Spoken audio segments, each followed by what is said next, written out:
So today I'm sharing with you my high yield Roth IRA. What positions do I have?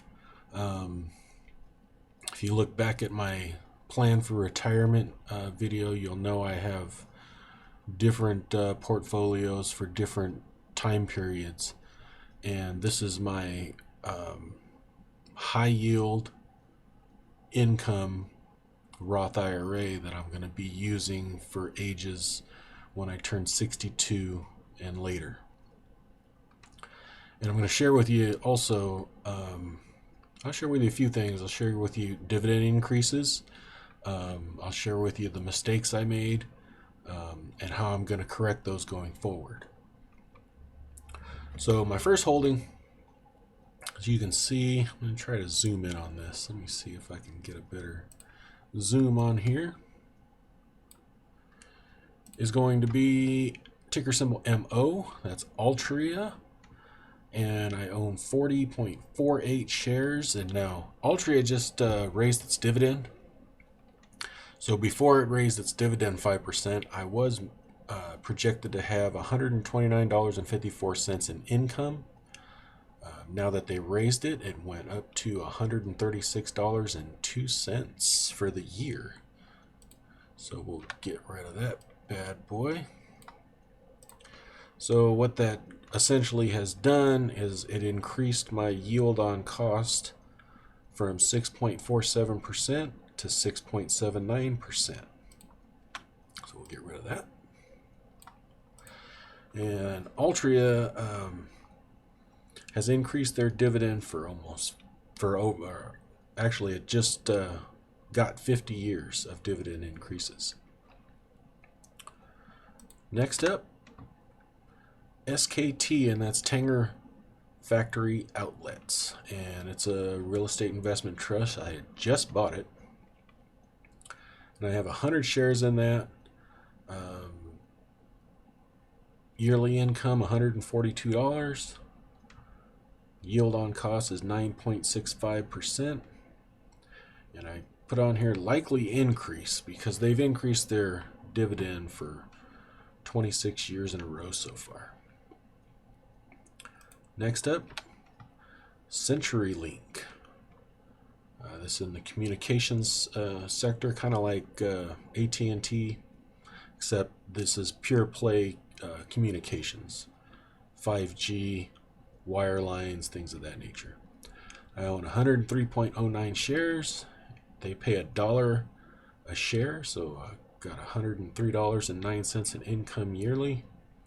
My yield on cost is 8.33%, and CenturyLink has cut their dividend already. It was sky high. And I think with their dividend cut, I got in after they cut the dividend. And I think they got potential. They got 5G. They're paying down debt. They're doing what they say they're going to do with the dividend cut. So I think we got potential growth here. Next up, Geo, another real estate investment trust. This is private prisons.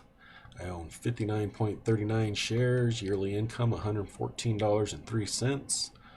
I have a yield on cost of 9.49%.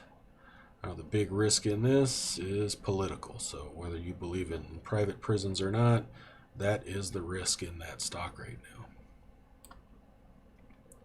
But it has you can get in on this if you don't mind the risk. Right now it has a starting yield of around 11. Next up, CEDA Realty Trust, another real estate investment trust. I just received dividends on that, so I got now 357.6 shares, and my income after that dividend payout is $71.41 versus previously of $70.13. So we'll get rid of that. Income received $20.03 so far. Yield on cost previously 7.17 with the addition of the new shares, which gave me about 7 shares. It is now 7.19%. Now CEDA, I predict flat dividend. They do have growth potential. CEDA Realty Trust is a very small cap REIT. They get kind of lumped into a retail REIT, but they have a lot of grocery store anchored developments, and I've been reading up on their. I just read their conference call, and I like the direction they're going. They're going into mixed use developments, so I think they have some good growth. Right now, you can get I think it's like close to 8.5% starting yield right now, but mine is 7.19%, and I'll be averaging down on that one. Next up, Nokia, 5G tech company, equipment supplier. Nokia's been flatlined for a long time. I own 152.48 shares, get about $30.50 a year. It's got about a 3.5% dividend. I think they're going to be flat for a while, but they have growth potential. We'll just have to see how 5G plays out with Nokia. And my next one is an anomaly. I don't suggest this one for anybody, but it is really a very small piece of my overall portfolio, and that is Washington Prime Group. Now, this is another real estate investment trust. I own 100 shares, and I get $100 a year. Yield on cost right now is 27.47%. Yes. So they're in bad shape. It's a turnaround. They're most likely going to cut this dividend. They pay $1 a share. They're trading right around $3.20 something cents a share, I think, right now. So they'll probably cut it very, very big, or they'll eliminate it. But I, again, read the conference call transcript. I like what they're doing. They just recently, they're developing, they got a lot of good developments coming up. They have good assets. So it's a risk I'm willing to take. And lastly, I have a small position in a options mutual fund. It's about $13 a year in income and a 7.49% yield on cost. I'd like to add more to that. So that is all the positions I have in my Roth right now. And so my yearly income right now is $710.11. Yield on cost overall is 8.55%. And without this anomaly of Washington Prime Group, my yearly income would be $610.11, and yield on cost is 7.68. So, what do I think I messed up at? Well, I think what I should have done was get a really good base of companies like Altria, like AT&T, like Coca-Cola, maybe some utilities, really stable companies with high dividend yields. Instead of having some of these riskier ones. I should have had a good base, especially in my first year. I should have had a good base of maybe 2 or 3 stocks that I put $1,500 to $2,000 in, and just let the dividends roll. I think I tried to split it up too much into a bunch of other stuff.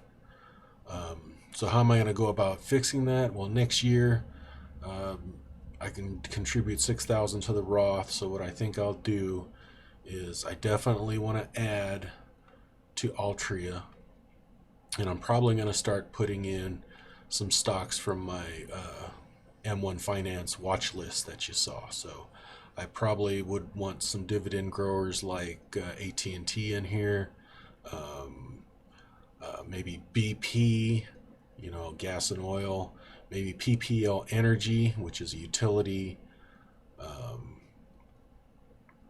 maybe Coca-Cola, just real solid companies. I should have had a base, and before I got into these other stocks. I should have had a really solid base. And so I'll have to fix that next year. And that's one disadvantage of a Roth IRA, especially during the first year. You get your $6,000 in, and if you fully invest it, then you're kind of stuck. You can't contribute more money and invest more money. You have to sell something to take advantage of dips or something like that. So I think year 2, I am going to keep a little bit in cash so I can take advantage of things that dip in price. But other than that, I like it. I think these real estate investment trusts have some good assets. They're small caps, but I like investing in real things. So that's all I got for you. If you like, please share, subscribe, leave a comment down below, and we'll talk to you later. Bye-bye.